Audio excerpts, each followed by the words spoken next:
فصل سوم، مباحث فعلی در روانشناسی بالینی. مدل‌های آموزشی در روانشناسی بالینی به 4 دسته تقسیم می‌شوند. 1. مدل دانشمند متخصص یا مدل بولدر که به مدل دانشمند درمانگر هم معروفه. 2. مدل مدرک دکترای روانشناسی یا مدل ویل. 3. مدل دانشمند بالینی. 4. مدل برنامه‌های مرکب حرفه‌ای علمی. خب، تعریف مدل دانشمند متخصص یا مدل بولدر یا مدل دانشمند درمانگر. تدوین این مدل ماحصل کنفرانس بولدر کلرادو در سال 1949 بود. هدف این مدل ادغام و پیوند علم و کار بالینی بود و هنوز هم مشهورترین مدل آموزشی روانشناسان بالینی است.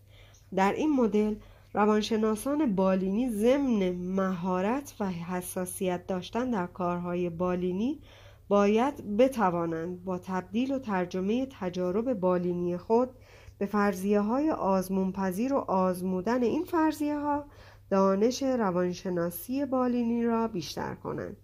مدل بولدر تلفیق منظمی از مهارت‌های بالینی و تجربه گرایی منطقی علم بود. مدل دانشمند متخصص بیشتر یک نگرش است تا کنار گذاشتن فعالیت‌های روزمره. به طور خلاصه در این مدل گفته می شود که 1. روانشناسان بالینی باید تحصیلات خود را در دانشگاه‌ها انجام دهند. 2.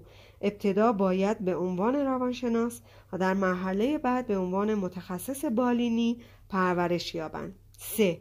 باید دوره کارورزی بالینی را پشت سر بگذارند. 4. باید در زمینه تشخیص، رواندرمانی و تحقیق صاحب صلاحیت شوند. 5. اوج و نهایت آموزش آنان باید اخذ مدرک دکترا یعنی PhD باشد که زمینه اصلی آن تحقیق است. 2. مدل مدرک دکترای روانشناسی یا مدل ویل. ویژگی اصلی این مدرک تاکید بر پرورش مهارت‌های بالینی و عدم تاکید بر صلاحیت تحقیقاتی است. در این مدرک نیازی به رساله فوق لیسانس نیست و پایان نامه دارندگان معمولاً گزارشی در مورد یک موضوع حرفه‌ای می‌نویسند تا یک مبحث بکر و اصیل تحقیقاتی. 3. مدل دانشمند بالینی. در دهه اخیر برخی از روانشناسان بالینی بر این اعتقادند که روانشناسی بالینی در حال حاضر مبانی علمی محکمی ندارد. آنها معتقدند که بسیاری از روش‌های کنونی درمان تحت بررسی‌های بالینی کنترل شده قرار نگرفته و کارایی آنها ثابت نشده است و در برخی موارد هم بررسی‌های تجربی ظاهراً اثبات شده در مورد این تکنیک‌ها ناقص بودند. بر این اساس بود که ذهنیت پدیدایی مدل دانشمند بالینی شکل گرفت. در بخشی از این بیانیه علم روانشناسی بالینی آمده است که دانشمندان بالینی در تمامی شؤونات زندگی حرفه‌ای خود همچون یک دانشمند فکر و رفتار می‌کنند.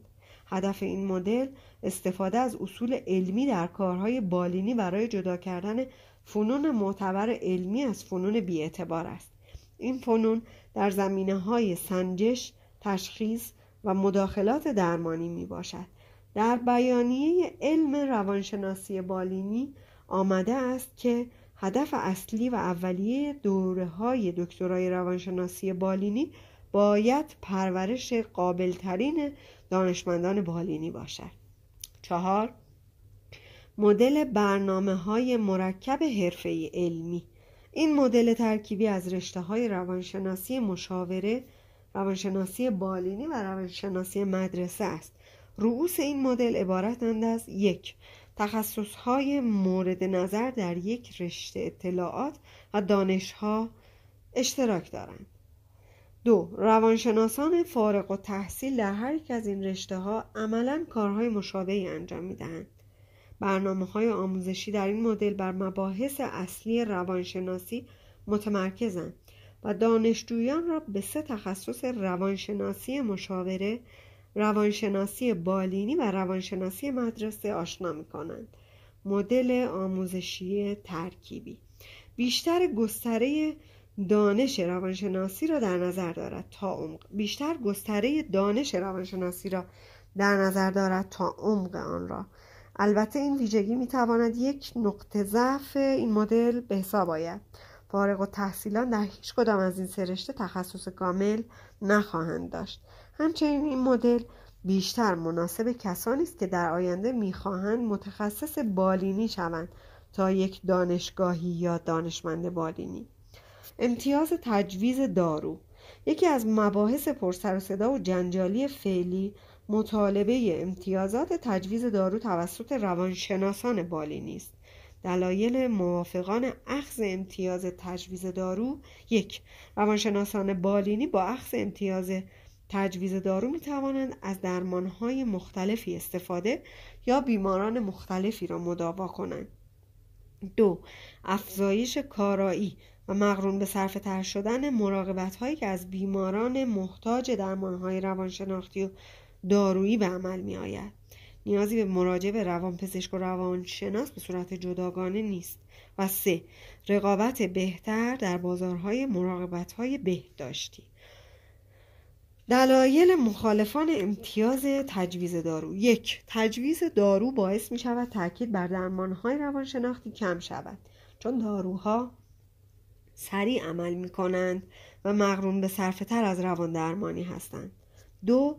تیر و تار شدن احتمالی رابطه روانشناسی بالینی و روانپزشکی و به طور کلی پزشکی به دلایلی همچون دعاوی حقوقی پرهزینه، پرداخت هزینه‌های مالی و قانونی لازم برای اصلاح قوانین اعطای گواهینامه، احتمال معالجه نادرست و ناقص و در نتیجه به همراه داشتن هزینه‌های اضافی.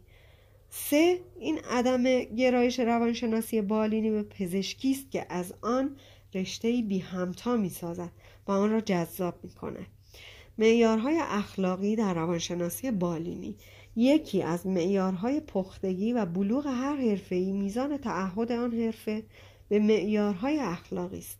اصول عمومی اخلاقی بر طبق نظر انجمن روانشناسی آمریکا عبارتند از: 1. صلاحیت، 2. صداقت، 3. مسئولیت پذیری حرفه‌ای و علمی، 4. احترام به حقوق و شأن مردم، 5. توجه به رفاه دیگران و 6. مسئولیت پذیری اجتماعی. فصل 4 فصل خیلی مهمیه. کنکور 1403 2 سوال از فصل 4 اومده بود، پس حتما فصل 4 رو با دقت چند بار گوش بدین.